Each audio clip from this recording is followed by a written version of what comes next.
네, 이른바 국정농단 의혹을 수사하는 검찰이 최순실 씨를 비롯한 핵심 관계자들을 구속하며 수사의 속도를 높이고 있습니다. 문화계 황태자로 불린 차은택 씨의 구속 여부도 오늘 밤 늦게 결정될 전망입니다. 네, 사회부 법조팀 박효정 기자와 함께 이야기 나눠보겠습니다. 안녕하세요. 네, 차은택 씨가 귀국한 지 이틀 만에 지금 검찰이 구속영장을 청구했습니다. 좀 속전속결로 진행이 되는 것 같은데 구체적으로 어떤 혐의가 적용됐습니까?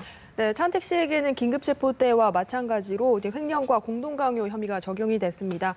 포스코 계열인 광고회사인 포레카의 지분을 강탈하려 했고 또 자신이 운영하던 광고회사에서 10억 원을 횡령한 혐의인데요. 여기에 이틀간의 수사를 거쳐서 직권남용과 또 알선수재 혐의가 적용이 됐습니다. 네. 안종범 전 청와대 수석과 공모해서 이제 차 씨의 측근인 이동수 씨를 KT의 임원으로 취직시키고 또 차 씨가 갖고 있는 회사가 있습니다. 플레이그라운드 커뮤니케이션즈라는 회사인데 이 회사가 KT의 광고 회사로 선정될 수 있도록 압력을 가한 혐의입니다. 여기까지는 직권남용에 해당하고요. 네, 그리고 2014년에 한 아세안 정상회담 만찬 행사가 있었는데 이 행사를 대행해 주도록 하고 업체로부터 2억 8천만 원을 받은 혐의입니다. 이 부분에 대해서는 알선수재 혐의가 적용이 됐고요. 총 4가지 혐의로 이제 구속영장이 청구된 상태입니다. 차 씨에 대한 수사는 이제 시작에 불과합니다. 차 씨의 경우 이제 문화체육관광부 인사에 개입했다는 의혹이 제기가 돼 있고요.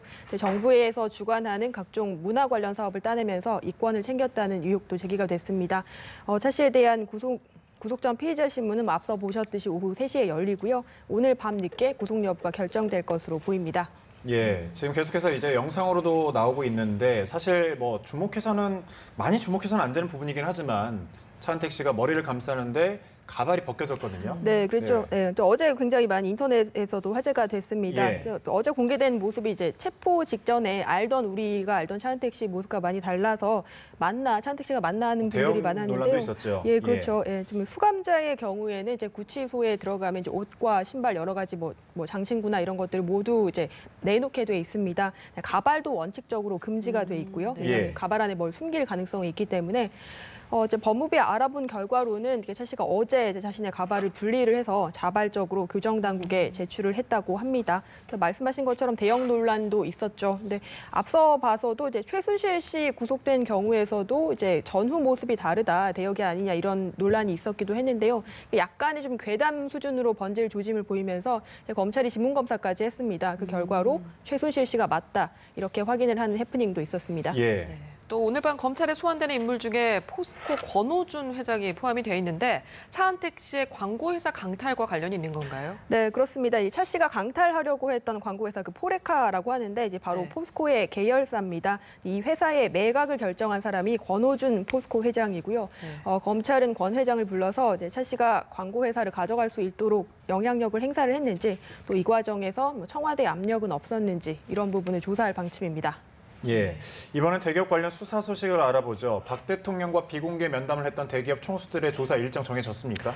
네, 미르와 K스포츠재단에 돈을 낸 53개 기업이 있습니다. 이 가운데 10곳이 현재까지 검찰 조사를 받았고요.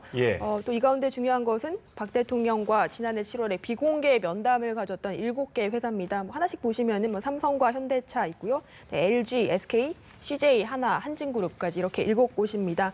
검찰은 도대체 이 자리에서 비공개 면담에서 어떤 얘기가 오갔는지, 만약에 대통령이 어떤 회장들의 요구를 들어주고 지원금을 받았다면 이건 뇌물이 아닌지 이런 부분을 검토할 필요가 있습니다. 검찰은 또 그 그룹 총수들을 소환하는 방안도 배제하지 않고 있다 이렇게 밝혔는데요.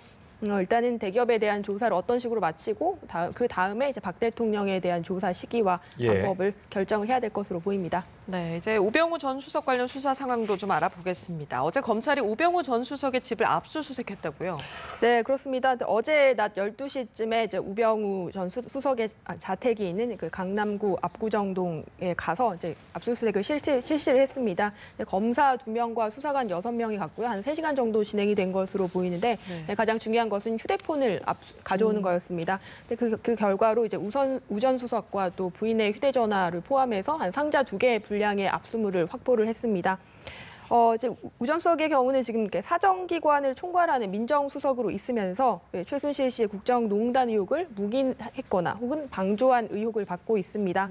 이 민정수석 자리라는 것은 이제 대통령의 친인척이나 주변 사람들을 관리하는 것이 임무인데 그 자리에서 어떻게 최 씨의 존재를 모를 수가 있었냐, 보고를 받고 만약 묵살한 게 아니냐, 만약에 그렇다면 직무유기에 해당한다 이런 공격을 받고 있습니다. 예. 우전수석은 앞서 이제 개인 비리로 검찰에 소환될 당시에도 이게 태도 문제로 여론의 도마에 올랐었는데요. 수사를 받는 상황에서 좀 미소를 띠면서 좀 여유 있는 모습이 이제 언론사 카메라에 포착되면서 황제 소환 아니냐 이런 지적도 받고 있었습니다. 그러니까 어제 있었던 압수수색 또한 그동안 뭐 어떤 강제 수사에 대한 조치를 적극적으로 하지 않다가 민정수석 책임론이 불거지면서 여론에 떠밀려서 뒤늦게 나선 게 아니냐 이런 지적도 나왔습니다. 예, 수사 상황은 계속해서 지켜봐야 되겠군요. 최순실 핵심 관계자들 수사 관련해서 알아봤습니다. 사회부 법조팀 박효정 기자였습니다. 고맙습니다.